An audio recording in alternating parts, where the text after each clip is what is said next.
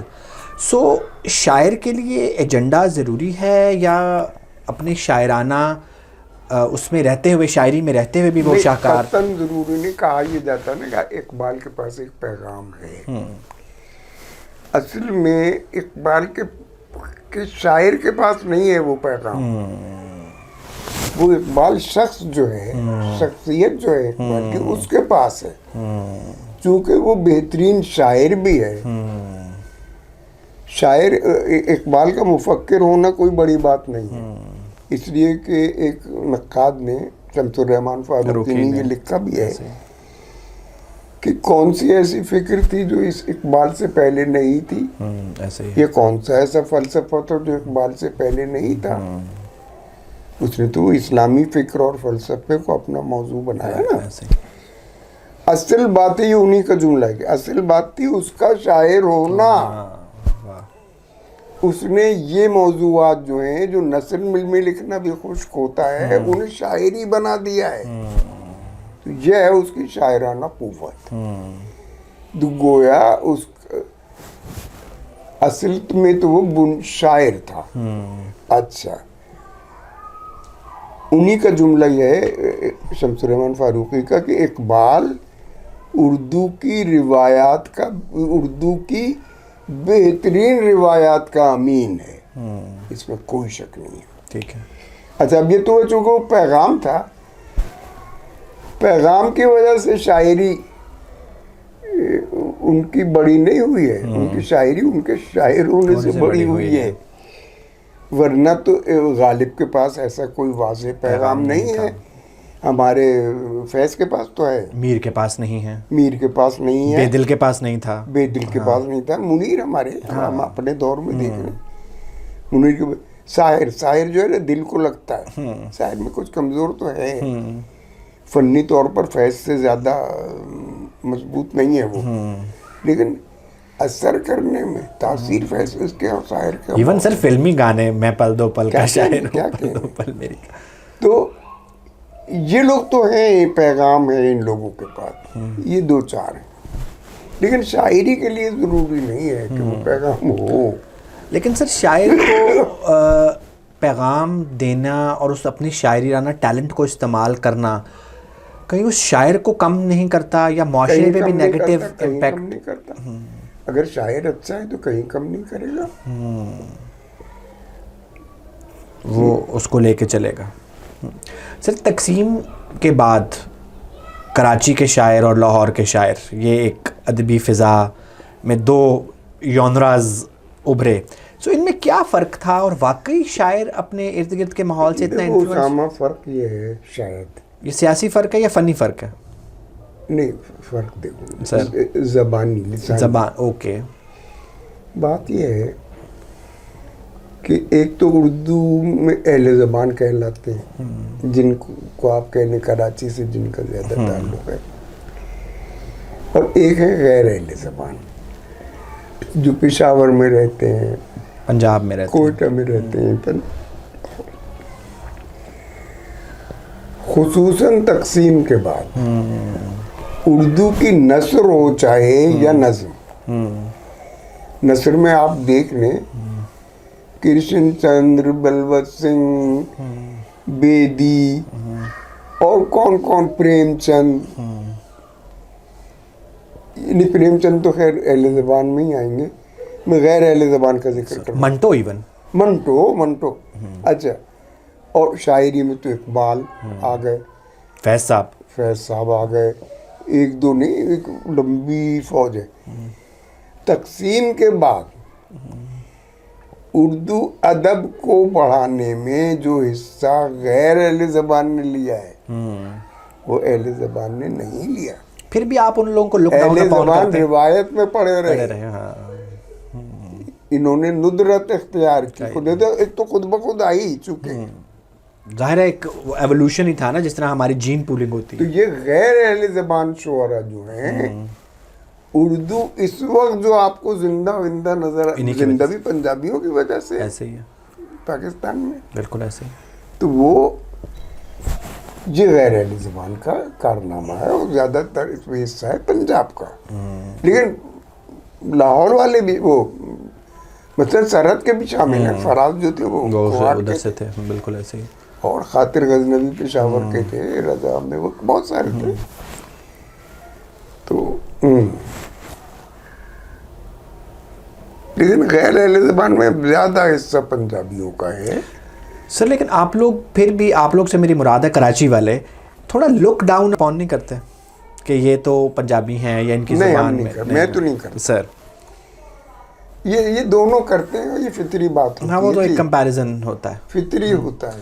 میں نے کبھی نہیں کیا. اور آپ کو پنجاب کے مشاعروں میں بھی ظاہر ہے اتنے ہی اہتمام سے بلایا جاتا ہے اور ہم سنتے ہیں. سر اچھا سر، مقامی زبانیں اور مقامی حالات جو جہاں آپ کراچی جیسے شہر میں بیٹھے ہیں، اندرون سندھ میں کیا ہو رہا ہے یا اس کی زبانوں میں کیا لکھا جا رہا ہے، بڑے شہر میں رہنے والے شاعر کا ان سے کنیکٹڈ ہونا ضروری ہے؟ اچھا ہے معلوم. دیکھیے جی، لکھنے والے کو باخبر تو ہونا چاہیے، چاہے وہ نثر لکھ رہا ہو یا نہیں ہے تو وہ اس کی اپنی کمزوری ہے. یہ اسے باخبر ہونا چاہیے. اور لیکن جس طرح ہو، مثلا یہاں کے ہم لوگ سندھ میں رہتے ہیں نا، ہمیں سندھی آنی چاہیے، ہمیں سندھی نہیں آتی تو یہ ہماری کمزوری ہے. اچھا ایک اور بات غور کیجیے گا، یہ جو ہمارے مہاجر بھائی ہیں، مہاجر کو قومی موومنٹ بنا کے کھڑے ہو گئے کہ جی کراچی ہمارا ہے. بھئی کراچی تمہارا کیسے ہے؟ تعداد کے اعتبار سے بھی اگر تم دیکھو تو جو اردو بولنے والے نہیں ہیں وہ اگر تم سے زیادہ نہیں تو کم بھی نہیں ہیں، بلکہ میرا خیال ہے زیادہ ہوں گے اگر صحیح گنا جائے تو. کتنے یعنی پشتون کتنے یہاں رہتے ہیں؟ اب تو بہت ہے سر، ہے نا؟ پشاور سے زیادہ یہاں پہ زیادہ. اور اپنے پنجاب کے لوگ ہیں، سندھ کے لوگ ہیں. ایک تو یہ بات کہ کراچی ہمارا، یہ کیا بکواس کرتے ہو تم لوگ؟ یہ جھوٹ بول رہے ہو یا خود غلط فہمی کا شکار ہو یا دوسروں کو غلط فہمی میں ڈال رہے ہو. میں ان کے سامنے یہ بات نہیں کرتا ہوں تو کیونکہ خواہ جھگڑے قائل تو میں انہیں نہیں کر سکتا نا. اچھا اسی طرح آپ دیکھیں گے کہ جتنے غیر اردو کے لڑکے ہیں وہ ایک سے زیادہ زبانیں جانتے ہیں. یعنی اردو جانتے ہیں, کچھ انگلش جانتے ہیں, اپنی تو جانتے ہی ہیں, ایسے ہی. کچھ سندھی جانتے ہیں, کچھ پنجابی جو ہے کچھ سرائکی بول لیتا ہے, سرائکی والا وہ جو ادھر کی خیر. مہاجر لڑکا اردو بھی صحیح نہیں جانتا, اور دماغ اس کا اتنا خراب الطاف حسین ٹائپ کے لوگوں نے کیا ہوا ہے, جو صرف حلق پھاڑ کے چیخ کر بولنے کو سمجھتے تھے کہ یہ صحیح بات یہ ہے. یعنی جو بات چیخ کر کی جائے وہ گویا درست ہوتی سر ہے. ظلم بھی تو تھا نا, ظلم بھی تو کرتے تھے نا. ظالم آدمی تھا. سر لیکن I can be devil's advocate کہ آپ لوگوں نے مگر یہ دنیا کتنی بڑی ظالم ہے, سر اسی کو آپ نے کسی نے چھوا تک نہیں ہے. مزے کر رہا ہے, مزے ہی تو کر رہا ہے نا. سر اگر کوئی آخرت ہوئی تو یہ لوگ وہاں بھی مزے ہی کریں گے. یہی تو, اور کیا. آپ کے پاس وہاں بھی سر چوتھی منزل پہ بغیر لفٹ کے فلیٹ ہوگا. انصاف ہے. صحیح ہے. یہ عمران خان کہتے ہیں جیل میں گھر سے بہتر کھانا اسے مل رہا صحیح ہے, ہے سر. کوئی تکلیف نہیں ہے اسے, سب شور شار ہے, باقی کچھ نہیں ہے. کمپنی کی مشہوری ہے. اور اب تو یہ معافی مانگ لے گا, دیکھ لے گا. تو یہ آپ کی پریڈکشن ہے. بہانے تلاش کر رہے ہیں کچھ مکمکا کرنے کے. اور جی سر میں دوبارہ آؤں گا, جس طرح آپ کہتے ہیں کہ مہاجر کہتے ہیں کراچی ہمارا ہے, یہ تو خون منہ کو لگ گیا اس خطے کے لوگوں کے 47 میں, کہ جب آپ نے ان لوگوں کو بتا دیا کہ یار کبھی مذہب کے نام پہ کبھی کسی اور نام پہ ڈیوائیڈ ہو سکتے ہیں, سو پھر تو اب یہ تقسیم در تقسیم کو کیسے روکیں گے؟ دیکھو بات کا, جب ہم لوگ یہاں آئے تو ہم سندھیوں کا ہمیں بہت احسان ماننا چاہیے. انہوں نے کھلے دل سے اپنی بہت بڑی بڑی آبادی ہیں ان کی. اوکے. لالو کھیت بہت بڑی آبادی تھی, یو آر ویلکمڈ ہیئر, ہے نا. دیدی پیر کالونی بہت بڑی آبادی تھی, میں بھی وہاں رہا ہوں پیر کالونی میں. ناظم آباد تو خیر آپ نے بعد میں بنایا. پیر کالونی میں میں رہا بھی ہوں, میرے اتفاق سے اپنے بچپن میں پیر الہی بخش صاحب کو دیکھا بھی. اوکے. بڑے مہربان آدمی تھے. تو وہ ان لوگوں کا ہم پر بڑا احسان ہے. اگر وہ یہ کہتے ہیں کہ جی یہ آپ کا کی زمین نہیں ہے تو بالکل ٹھیک کہتے ہیں, اس میں کیا غلط بات ہے. اچھا اسی طرح وہ وہاں جب مسلمانوں سے کہتا ہے ہندو کہ تم نے پاکستان بنا لیا تو اب جاؤ یہاں سے, تو وہ کیا غلط کہتا ہے. سر ادھر والے کی بھی زمین اپنی نہیں ہے, وہ بھی کہتا ہے کہ جاؤ, تو پھر کہاں جائیں؟ اچھا نہیں, اب یہ کہاں جائیں وہاں جائیں نہیں, آپ کی غلط. دیکھو اقبال کا ایک شعر ہے کہ فطرت افراد سے اغماض برت لیتی ہے. واہ واہ. افراد سے, ایک آدمی سے, دو آدمی سے کوئی غلطی ہو جائے تو معاف کر دیتی ہے. فطرت افراد سے اغماض برت لیتی ہے, نہیں کرتی کبھی ملت کے گناہوں کو معاف. واہ واہ. ملت یعنی قوم نے جو گناہ کیا ہو واہ واہ. اس کی تو آپ کو سزا ملے گی. 47 میں آپ کاٹے گئے, 71 میں کاٹے گئے, اور اب کاٹے ہی چلے جا رہے ہیں. آپ کی اس کو پوری سزا ملے گی. اور پینے کو پانی بھی نہیں مل رہا. پینے کو پانی ملے گی. آخری کچھ سوال, آپ کا بہت میں نے ٹائم لیا. ظفر اقبال نے اپنی شاعری میں پنجاب کی ایک سینسیبلٹی کو انجیکٹ بھی کیا, ڈالا بھی, اور اس کو برتا بھی. اس کو کس نظر سے آپ دیکھتے ہیں, وہ جو شاعری میں ایک تجربہ ہے؟ دیکھیے جناب, وہ میرے بڑے مہربان ہیں سر, میری تعریف بھی کرتے ہیں سر. میں ان سے قطعاً ناخوش بھی نہیں ہوں, چونکہ آدمی بھی بہت اچھے ہیں. سر تجربہ تخلیق بھی بننا چاہیے, تو شاید تخلیق نہیں بن سکا, وہ تجربہ ہی ہے.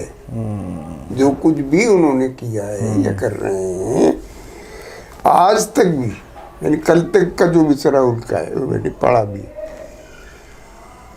وہ اس تجربے سے اوپر نہیں اٹھ سکے.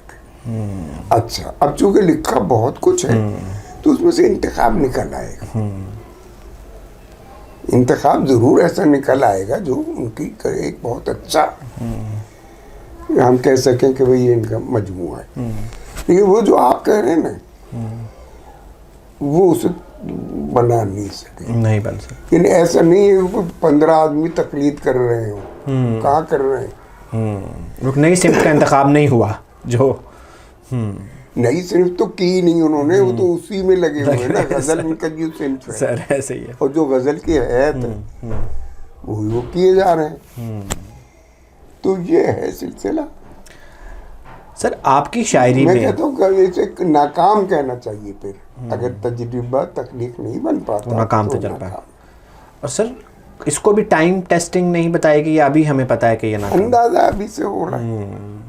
وقت کے بلڈوزر کے ہاتھوں نہیں بچے گا یہ.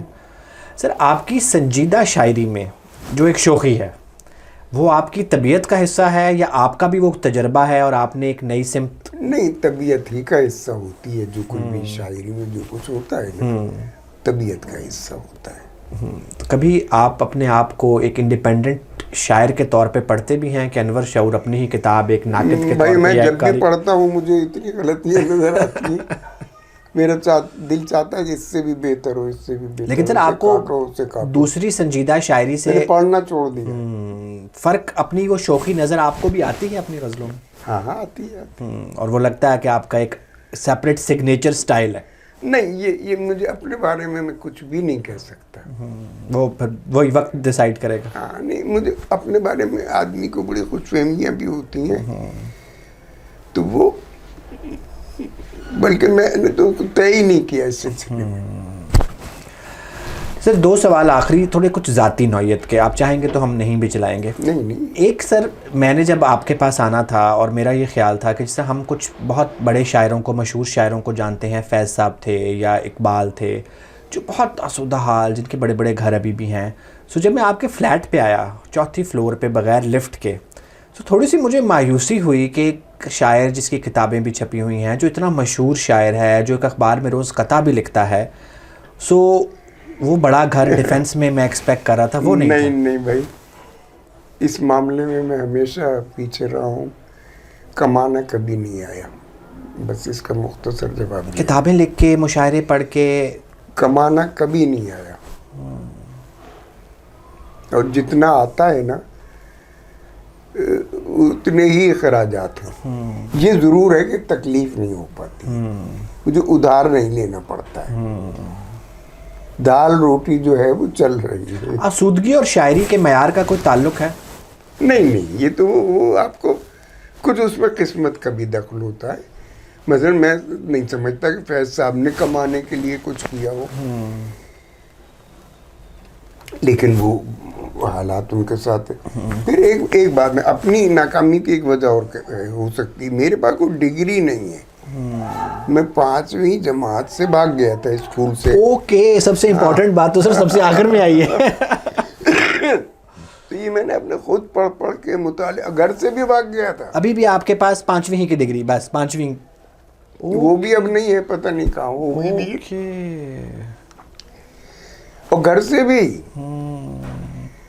تو پوری زندگی کٹی ہوئی پتنگ کی طرح ہوا میں ڈولتے ہوئے گزر گئی, لیکن پڑھتا رہا. لائبریری کا شوق ضرور تھا. ڈگری تو نہیں ہے نا؟ نہیں ڈگری نہیں. تو وہ ڈگری نہ ہونے سے بھی تو زندگی میں کچھ, مثلا میرے ساتھی وائس چانسلر بھی رہے جو ہمارے ساتھی ہیں, اور آپ کی شاعری پہ ایم فل اور پی ایچ ڈی کے مقالے لکھے جاتے ہیں. ہوئے نا. سر یہ تو بڑا, تو سر پھر میرے پاس آج کل کئی ینگسٹرز بھی آتے ہیں, چونکہ ابھی ایک نیا وہ دور ہے اے آئی کا, اور کہتے ہیں جی کہ ڈگریز کی بہت ضرورت نہیں ہے, آپ کو ویب ڈیولپنگ آتی ہے. نہیں, وہ ضرور ہونی چاہیے, وہ غلط کہتے ہیں. میں اس پہ کوئی خوش نہیں ہوں, میں بہت پچھتاتا ہوں. ایک ہمارے عہد کا ایک بڑا شاعر بھی اتنی تمام شاعری اور شہرت کے باوجود بھی یہ کہتا ہے کہ اس کے پاس ڈگری ہونی چاہیے تھی. بالکل ہونی چاہیے تھی, وہ آپ کی زندگی میں کام آتی ہے. آپ کو نوکری اچھی مل سکتی ہے, آپ کو ویسے بھی عزت بڑھتی ہے اس سے. نوکری کا اور ڈگری کا عزت سے تعلق ہے. تو سر آخری سوال, معاش سے تعلق اور معاش کا آسودگی سے تعلق ہے, اور آسودگی ہی پھر ہوگی بھی تو آپ ایک منٹو کو شاید اسی غیر آسودگی نے پہنچایا. سر آپ کی عمر 80 سے تجاوز کر گئی. سو اس سفر کے اب آپ اس اینڈ پہ آ رہے ہیں، اس اینڈ کے بارے میں کیا سوچتے ہیں؟ کس اینڈ کے؟ یہاں سے شروع ہوئے تھے، یہاں ہیں. کچھ نہیں سوچتے، بس ٹھیک ہے جیسی گزر رہی ہے گزر رہی ہے. کچھ ایسا لگتا ہے کہ جو کرنا چاہیے تھا وہ نہیں کیا، چاہیے. سر ہیئر آفٹر کا خیال ایک شاعر کو آتا ہے تو وہ اپنی بے چینی کیسے کم کرتا ہے کہ وہاں کیا ہوگا، اور 80 کے بعد بڑھ جاتا ہے، 70 کے بعد بڑھ جاتا ہے؟ نہیں مجھے کچھ نہیں بڑا، میں دل لگا لیتا ہوں پڑھنے وڑھنے میں، بچوں میں، اس میں تفکرات پالنے کا شوق نہیں ہے. چاہے وہ دنیا کے متعلق ہوں چاہے آخرت کے متعلق. نہ آخرت کا تو ہے ہی نہیں، خیال ہی نہیں. وہ آخرت تو میں بالکل مفروضے سمجھتا ہوں جتنے بھی نظریات ہیں ہمارے سامنے. پھر آپ کی حوریں سر میں رکھ لوں گا. تم رکھ لو. صحیح ہے سر، بہت شکریہ سر. آخر میں کم از کم 2 غزلیں سنائیں گے آپ سر؟ تو پہلے تو 2 شعر سن لیں سر. 2 غزلوں کے بجائے. کہ کیا کریں ہم جھوٹ کے عادی نہیں، کیا کریں کیا کریں ہم جھوٹ کے عادی نہیں، اور سچ کہنے کی آزادی نہیں. واہ واہ. کیا کریں ہم جھوٹ کے عادی نہیں، اور سچ کہنے کی آزادی نہیں. اس تعلق میں کہاں ممکن طلاق، واہ. اس تعلق میں کہاں ممکن طلاق، یہ محبت ہے کوئی شادی نہیں. واہ واہ واہ. یہ محبت ہے کوئی شادی نہیں. واہ. اچھا جی، ایک غزل کے کچھ شعر کے. یادوں کے باغ سے وہ ہرا پن نہیں گیا، واہ واہ واہ.